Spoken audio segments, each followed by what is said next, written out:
Today we'll be talking about synthetic biology as a subfield of biomedical engineering. Our names are Arjun, Akarsh, and Musa, and we'll be going over a general introduction to the whole field, some research opportunities involved, especially here at UT Dallas, the overall job outlook, and the preparation for the workforce. So, as Arjun said, we're going to be going over the introduction to synthetic biology first. So, what actually is synthetic biology? Synthetic biology is an area of research that seeks to create new biological parts, devices, and systems, or it redesigns systems that are already naturally found. So, some examples of synthetic biology include making green chemicals from agricultural waste, microorganisms that are harnessed for bioremediation to clean pollutants, yeast engineered to produce rose oil as an eco-friendly luxury scent ingredient in perfumes, and microbes that will seek and destroy tumors in the body before they self-destruct. So a more specific field of synthetic biology is actually genome editing. Some like to argue that genome editing is not actually completely equivalent to synthetic biology because genome editing is more on the focus of editing where they take small snippets and they alter them inside a genome to alter the whole function of the whole genome.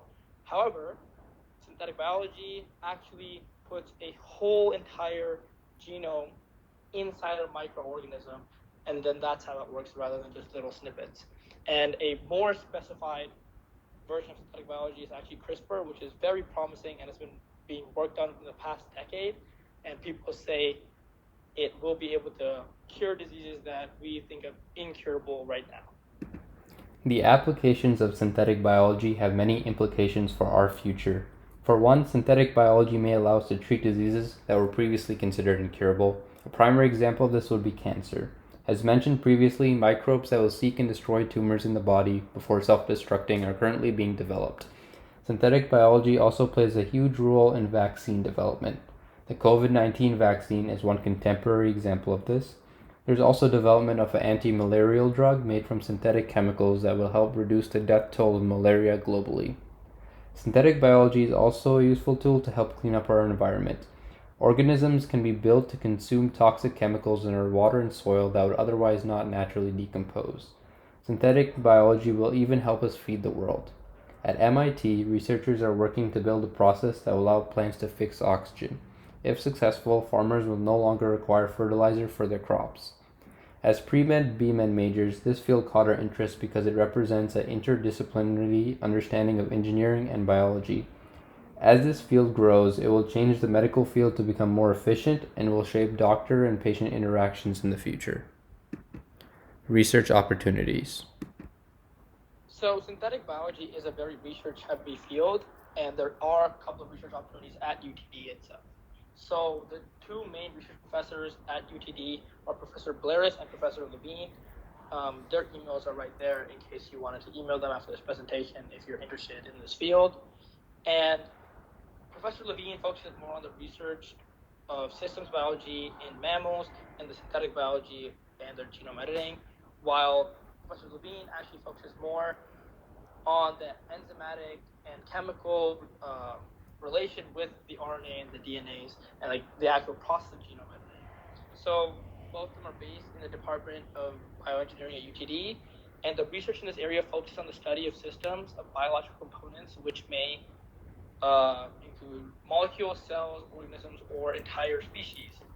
And the research at UTD in the systems biology field would be a great way to learn and gain tons of experience in a lab with very well-known and awarded professors such as Professor Levine and Professor Blaris. UT Southwestern also has a lot of research opportunities regarding synthetic biology. These are not the only professors, these are just three that we found through our research. So number one, we have Dr. Zijan James Chen, and he works in the molecular biology facility at UT Southwestern, and his main research is the biochemical and genetic approach to dissecting signal pathways. Number two, we have Dr. Maria Charur, and she's in the computational and systems biology facility at UT Southwestern, and her research is a genetic molecular approach to autism spectrum disorders. And number three, we have Dr. William Lee Cross, and he is also in the computational and systems biology facility, and he researches using a molecular, genetic, and computational approach to understanding signal-regulated gene expression. If you wish to contact any of these professors, you can use the links at the end of the presentation. So the actual job outlook for a synthetic biologist. So the job availability is actually very high and it's increasing since the potential of this field is so great since we don't know much about it. And with the ability to actually edit someone's genome, the possibilities are endless. So the United States Bureau of Labor Statistics predicted that the field will grow by 10% between 2016 and 2026, which is notably faster than the 7% national average for all other fields. And it is one of the largest expected areas of growth. And the salary and work hours of a synthetic biologist are around $75,000 a year, which is the average national income for synthetic biologists, or $36 an hour. And they usually work 28 to 30 hours a week. Although the working conditions are highly intensive and you will be in a lab for most of the time you are working. So some of the preparation for the overall workforce generally comes from your whole schooling experience in terms of your resume and your general experience. So some of the skills that you would like to develop if you're heading into this field would be the ability to manipulate DNA and just be overall well versed in it. You'd also want a proficiency in engineering and computer science, as that's the way sort of the technology aspect combines with the concepts in this field. One of the main aspects of this wide field is you need to be able to isolate and solve modern problems by yourself, as people kind of create solutions to problems that they identify and would like to work on. Some places to start is to attend the SynBio Beta annual event, which showcases synthetic biology, technology, and techniques, as well as you be able to meet new people who are also interested in the field. And some targeted experience events that you can forego are research in the subfield. There's Plentiful, as mentioned earlier, but there are also international contests, such as the iGEM and the Biomod contests. These can help you sort of establish a name in the whole field.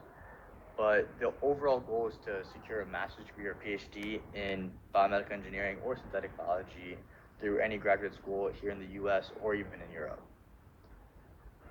Now here are some of the works cited that we use for the first half of the presentation, and here are some more that we use in the second half. Thank you for attending our presentation.